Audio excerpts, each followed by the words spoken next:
नमस्कार, VKB Marathi news मध्ये आपले स्वागत आहे। सर्वप्रथम बघूया आजच्या ठळक घडामोडी।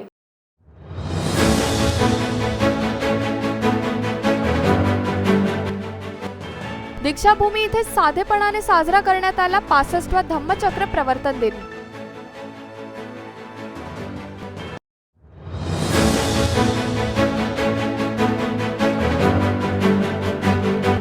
धम्मचक्र प्रवर्तन दिनासाठी दीक्षाभूमी परिसरात पोहोचलेल्या निळ्या पाखरांमध्ये कोरोनाचे नियम पाहून उसळला संताप।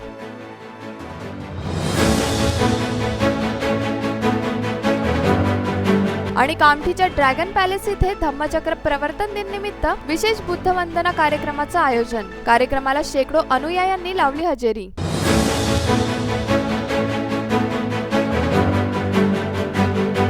आजच्या ठळक घडामोडींनंतर आता सविस्तर वृत्त। नागपुरातील पवित्र स्थळ दीक्षाभूमी इथे 65व्या धम्मचक्र प्रवर्तन दिन समारोहाचं आयोजन करण्यात आलं होतं।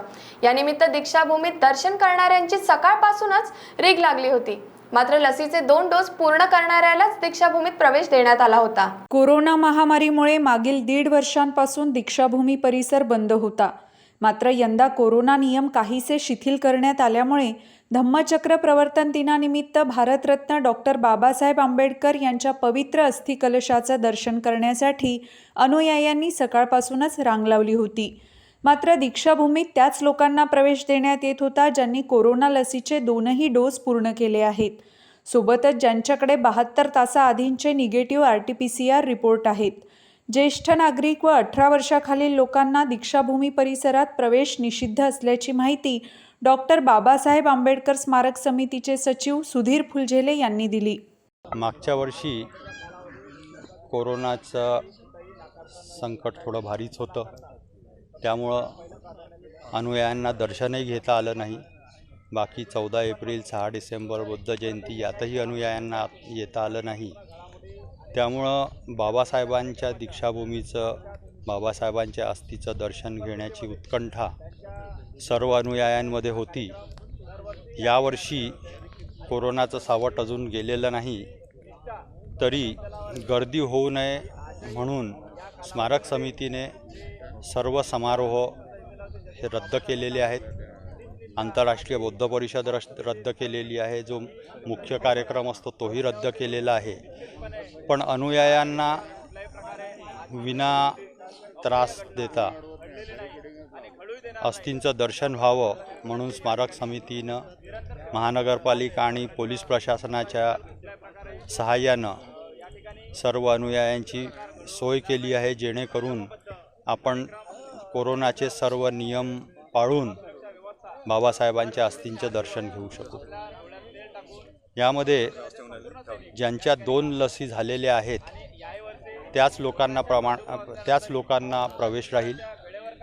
ज्यांच्याकडं 2 लसीचं प्रमाणपत्र नाही त्यांनी 72 तास अगोदरची RT-PCR किंवा 24 तास अगोदरची रॅपिड अँटीजन टेस्ट केली असेल आणि ती निगेटिव्ह असेल त्यांनाही प्रवेश देण्यात येईल। 18 वर्षाखालील आणि 65 वर्षावरील नागरिकांना प्रवेश देता येणार नाही। त्याशिवाय मास्क घालणं, सॅनिटायझर वापरणं हे बंधनकारक आहे। सर्व अनुयायांनी स्वतः सुरक्षित राहावं, आपल्या कुटुंबाला सुरक्षित ठेवावं आणि त्याजोगे सर्व समाजाला या कोरोनाच्या संसर्गापासून वाचवावं, असं मी आपल्याद्वारे सर्व अनुयायांना आवाहन करतो। गुरुवारी 65व्या धम्मचक्र प्रवर्तन दिनानिमित्त मोठ्या संख्येने आंबेडकरवादी नागपुरातील दीक्षाभूमीवर पोहोचले होते। मात्र या दरम्यान कोरोनाचे नियम पाहता येथे येणाऱ्या लोकांमध्ये संताप दिसून आला। धम्मचक्र प्रवर्तन दिनाला 65 वर्ष पूर्ण होत असताना लोकांनी विकेबी न्यूज़ला अपना अभिप्राय सुद्धा दिला। दीक्षाभूमि के आज इस पर्व पर, आज धम्मचक्र प्रवर्तन दिन के इस पर्व पर कई सारे वॉलंटियर्स भी तैनात किए गए हैं और इनकी संख्या कम से कम 120 से 130 के आंकड़े पर है और पुलिस कर्मियों का भी काफ़ी अच्छा प्रबंध यहाँ पे, जैसे कि आप देख सकते हैं, यहाँ पे किया हुआ है। पुलिस कर्मियों के बंदोबस्त के साथ ही यहाँ डॉक्टर बाबा साहेब आम्बेडकर कॉलेज से NSS के काफ़ी सारे बच्चों को, विद्यार्थियों को यहाँ पे तैनात किया गया है वॉलंटियरिंग के लिए, ताकि लोगों की भीड़ भाड़ और उनको कोरोना के सारे नियमों का उनसे पालन करवाया जा सके। बनते अमर ज्योति ध्यानभूमि बुद्धविहार बेळंगे तालूका आळंद जिल्हा गुलबर्गा स्टेट कर्नाटक। हिंदी मध्ये विचारा. अच्छा, कब से आप यहाँ पे आ रहे हैं? आपका पहला साल ही यहाँ पे आ रहे हैं? मैं 3-4-5 बार से मैं इधर आता रहता हूँ. और आपके सभी के कोरोना के कोरोना वजह से तो ये तो बाबा साहब अम्बेडकर से संविधान का नियम है. ये संविधान तो बाबा साहब अम्बेडकर लिखा है, इसलिए उसका अनुसार करने का हमारे लोगों का कर्तव्य है. इसके वास्ते हम अनुसार कर रहे हैं.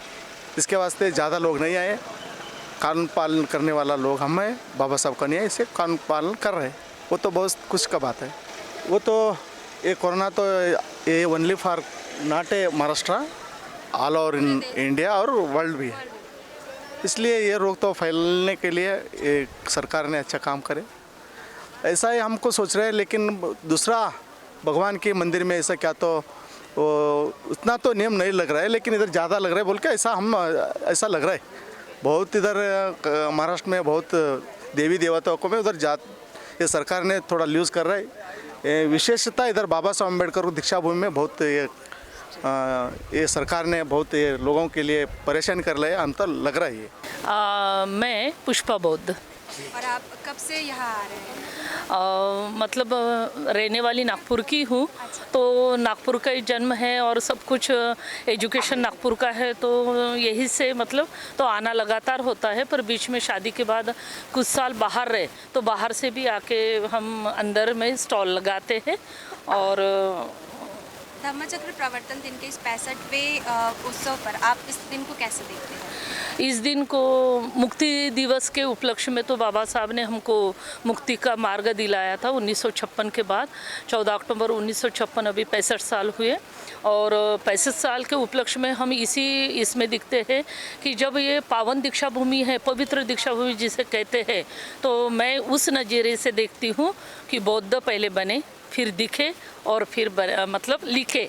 तो क्या हम बौद्ध बन गए, क्या दिख रहे और क्या लिख रहे? तो यही मेरा नारा है और हमारा सबका, और तब से यही मिशन में और यही मिशनरी हमारा वर्क है. आज के इस धम्मचक्र प्रवर्तन दिवस पर हम दीक्षा भूमि में इस 65वें वर्ष पर आज के इस महोत्सव में शामिल हुए हैं, जहां हमने कई सारे लोगों से बात की. कई ने अपना रोष व्यक्त किया तो कई लोग काफ़ी उत्साहित नजर आए. इसी के साथ ही हम आपसे फिर मुलाकात करेंगे. मैं शिवानी थोटे, रोशन बोकड़े के साथ VKB न्यूज़. नमस्कार. धम्मचक्र प्रवर्तन दिनानिमित्त कामठी येथील ड्रॅगन पॅलेसमध्ये बुद्ध वंदना या विशेष कार्यक्रमाचं आयोजन करण्यात आलं होतं. ॲडव्होकेट सुलेखाताई कुंभारे द्वारा आयोजित या कार्यक्रमात शेकडो अनुयायी उपस्थित होते. ओगावा सोसायटी अध्यक्षा, ड्रॅगन पॅलेस टेम्पल प्रमुख व माजी राज्यमंत्री ॲडव्होकेट सुलेखा कुंभारे या म्हणाल्या की दादासाहेब कुंभारे परिसरात धम्मचक्र प्रवर्तन दिनानिमित्त ड्रॅगन पॅलेस टेम्पलमध्ये 14 व 15 ऑक्टोबरला विविध कार्यक्रमांचं आयोजन करण्यात आलं आहे. यासाठी ड्रॅगन पॅलेस टेम्पल परिसराला आकर्षक रंगीबेरंगी लाईट व पंचशील ध्वजासह पताकांनी सजविण्यात आलं आहे. गुरुवारी म्हणजे 14 तारखेला भिक्षू संघाच्या प्रमुख उपस्थितीत विशेष बुद्धवंदना व धम्मदेसना करण्यात आली. यावेळी बौद्ध राष्ट्राचे प्रतिनिधीही उपस्थित होते. या दरम्यान कर्मवीर दादासाहेब कुंभारे यांच्या 39व्या स्मृतिदिनानिमित्त दादासाहेबांच्या प्रतिमेला माल्यार्पण करून अभिवादन करण्यात आलं. स्वातंत्र्याच्या अमृत महोत्सवानिमित्त नागपूर महानगरपालिका, खादी ग्रामोद्योग आणि खासदार सांस्कृतिक समितीतर्फे नागपूरच्या 125 चौकांवर ध्वजगीताचा सामूहिक गायन कार्यक्रम आयोजित करण्यात आला असल्याची माहिती महापौर दयाशंकर तिवारी यांनी दिली.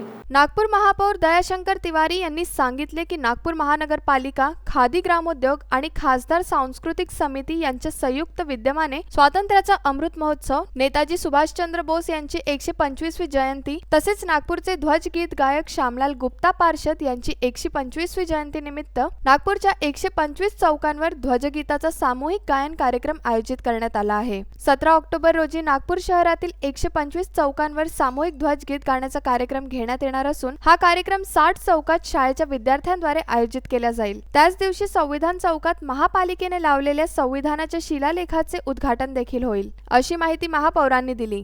या कार्यक्रमात नेते, अधिकारी, पदाधिकाऱ्यांसह नागरिक उपस्थित राहणार आहेत. नागपुर महानगरपालिका, खादी ग्रामोद्योग और खासदार सांस्कृतिक महोत्सव समिति, इन तीनों के संयुक्त तत्वावधान में नागपुर शहर के 125 चौराहों पर देश के आज़ादी की 75वीं वर्षगांठ, नेताजी सुभाष चंद्र बोस की 125वीं जयंती, साथ ही साथ में झंडा गीत के रचयिता श्री श्यामलाल जी गुप्त पार्षद, इनकी 125वीं जयंती निमित्त सामूहिक झंडा गीत गायन का कार्यक्रम रखा गया है।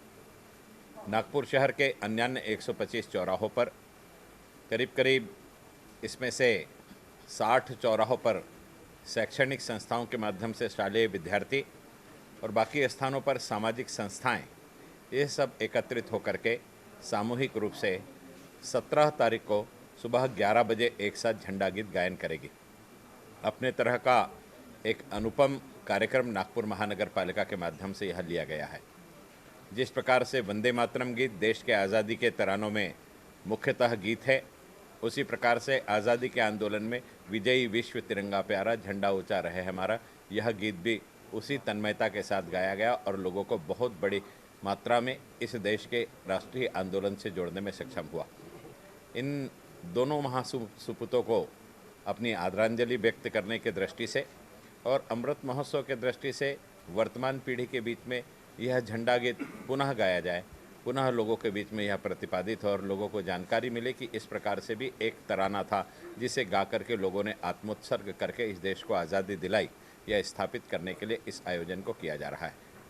इन 125 चौराहों में महानगर पालिका का जो मुख्य कार्यक्रम है यह नागपुर शहर के संविधान चौक पर आयोजित है। इस आयोजन में नागपुर महानगर पालिका के माध्यम से आयोजित कार्यक्रम में माननीय केंद्रीय मंत्री नितिन जी गडकरी उपस्थित रहेंगे, महाराष्ट्र के विरोधी पक्षी नेता माननीय देवेंद्र जी फडणवीस उपस्थित रहेंगे, नागपुर शहर के पालक मंत्री माननीय नितिन राउत जी उपस्थित रहेंगे, हमारे युवा कल्याण मंत्री सुनील केदार जी उपस्थित रहेंगे।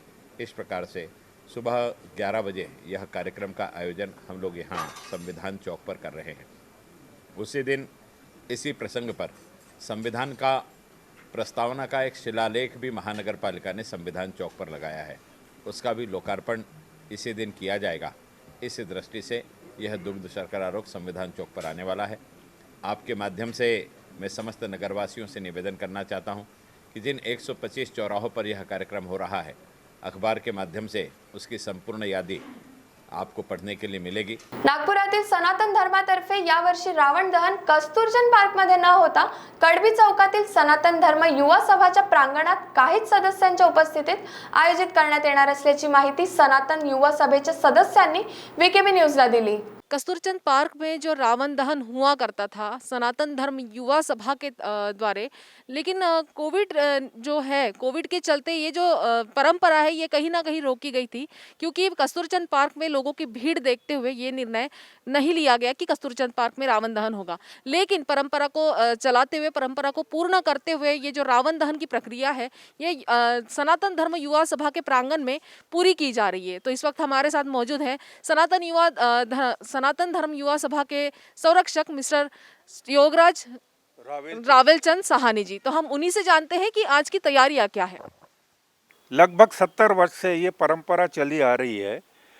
जब मैं 15 वर्ष का था, आज मैं 82 क्रॉस कर लिया हूँ, तब से ये परंपरा चली आ रही है। उससे पहले से चली आ रही है और हम लोग पहले खुद रामलीला में भाग लेते थे, रामलीला में पाठ करते थे। मेकोसा बाग में जो राधा कृष्ण मंदिर है वहाँ पर खुद बनाते थे रावण पहले। उसके पश्चात कस्तूरचंद पार्क में लगभग 6-7 दशक से वहीं करते आ रहे हैं।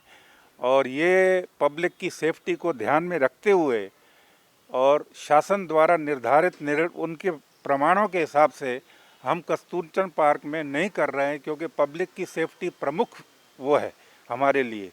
पब्लिक की सेफ्टी सबसे पहले है। 1-1.5 लाख पब्लिक जमा हो जाती है, उसको ध्यान में करते हुए, इंगित करते हुए हमने एक प्रतीकात्मक रूप से अपने सनातन धर्म युवक सभा का जो कड़बी चौक का प्रांगण है, इसमें सिर्फ 5 फुट का एक वो कर रहे हैं और बहुत कम संख्या में हमारे सदस्य रहेंगे जो एक प्रतीकात्मक रूप से अग्नि को प्रज्वलित करेंगे। और यही हमारी वो है। और ईश्वर से प्रार्थना है कि भारत के सभी लोग, देश के सभी लोग सुरक्षित रहें और ये महामारी से मुक्ति मिले। देश में जो आघात हुआ है, पूरे विश्व में जो इसका वो हुआ है, और भारत की रक्षा हो, हमारे नगर की रक्षा हो, हमारे महाराष्ट्र की रक्षा हो, ये मेरी भगवान से, प्रभु श्री राम से प्रार्थना है। यही मेरी है। धन्यवाद। दिंडोरी तालुक्यातील वणी पोलिसांनी मोबाईल चोरून नेणाऱ्या आरोपीला संशयावरून ताब्यात घेतले असून त्याच्याकडून 7 मोबाईल पोलिसांनी हस्तगत केले आहेत. 8 ऑक्टोबर रोजी मोबाईल चोरीची तक्रार दाखल झाली होती. त्यानुसार वणी पोलिसांनी सीसीटीव्हीच्या माध्यमातून तपासाचे यंत्र फिरवले असता 2 संशयित चोरांना ताब्यात घेतले. दिनांक 8/10/2021 रोजी वणी पोलीस स्टेशनला 482/2021 प्रमाणे भादवी 454/380 प्रमाणे गुन्हा दाखल झाला असून सदर गुन्ह्यातील फिर्यादी मनीष खाविया यांची शिंपी गल्ली ते सकाळी 6 ते 7 वाजेच्या दरम्यान त्यांच्या हॉलमध्ये त्यांचा सॅमसंग कंपनीचा ब्ल्यू रंगाचा मोबाईल चार्जिंगसाठी लावून ते आंघोळीसाठी बाथरूममध्ये गेले. त्यावेळेस अज्ञात चोरट्यांनी त्यांच्या पाठीमागे दरवाजाच्या कडी उघडून आत प्रवेश केला आणि त्यांचा कंपनीचा ब्ल्यू रंगाचा सॅमसंग कंपनीचा मोबाईल चोरून नेला. चोरून नेल्यानंतर त्यांनी बघितलं येऊन तर घरातल्या लोकांना विचारपूस केली की माझा मोबाईल कुठे आहे. तर त्यांना मिळून न आल्याने त्यांना त्यांचा संशय बळावला की आपला कोणतरी अज्ञात चोरट्यांनी मोबाईल चोरून नेला. त्यांनी पोलीस स्टेशनला आले, फिर्याद दिल्यानंतर आम्ही सदर ठिकाणी आजूबाजूच्या लोकांना विचारपूस केली. त्यांचं कोणी संशयित मिळतं का. मग आम्ही तिथे आजूबाजूच्या परिसरात सीसीटीव्ही कॅमेरे चेक केले असता आम्हाला त्यांच्या वर्णनावरून एक संशयित आरोपी आम्ही तिथे मिळाला. त्याच्यानंतर एक आरोपीच्या मोबाईल डाटेवरून आम्ही सुरगाणे येथून त्याला ताब्यात घेतल्यानंतर आम्ही आमच्या वरिष्ठांच्या मार्गदर्शनाखाली आमचे पोलीस अधीक्षक सचिन पाटील साहेब, त्यानंतर आमचे additional madam Madhuri Kangane madam, त्यानंतर आमचे डेप्युटी साहेब गायकवाड साहेब आणि आमचे रजपूत साहेब प्रभारी रजपूत साहेब यांनी एक 5 लोकांची कमिटी गठीत केली का सदर गुन्ह्याचा तपास होण्याकामी.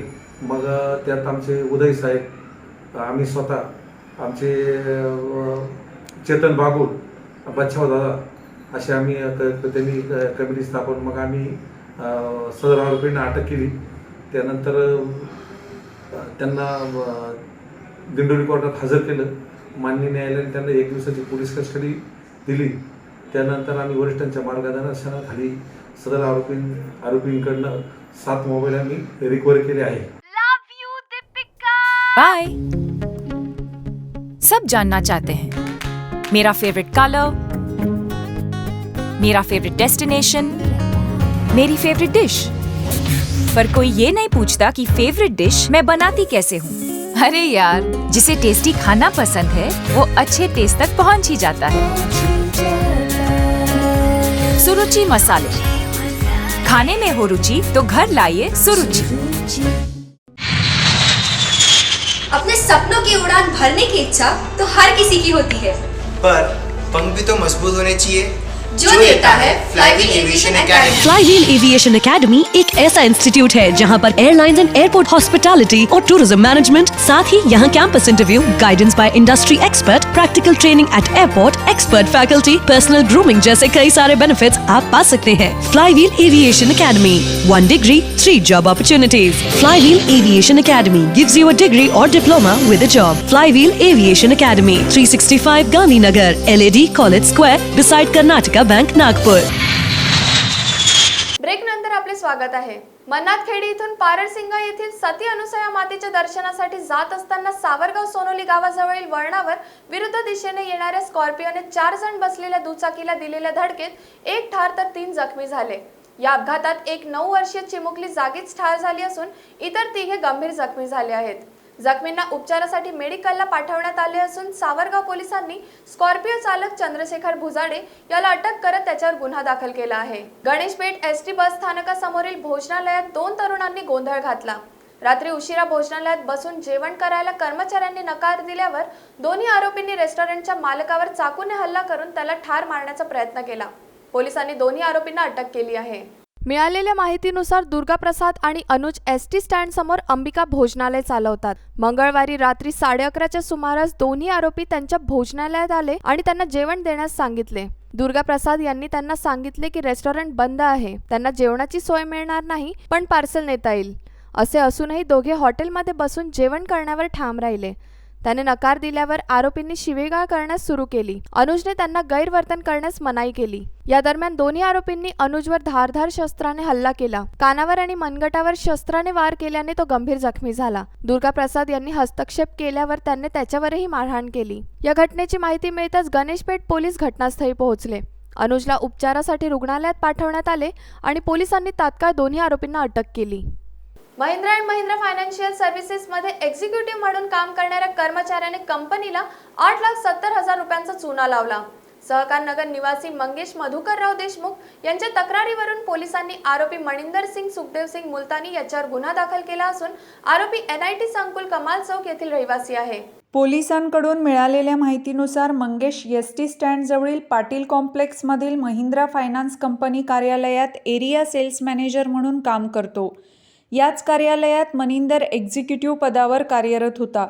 तो ग्राहकांजवळून वसुलीचंही काम करत होता.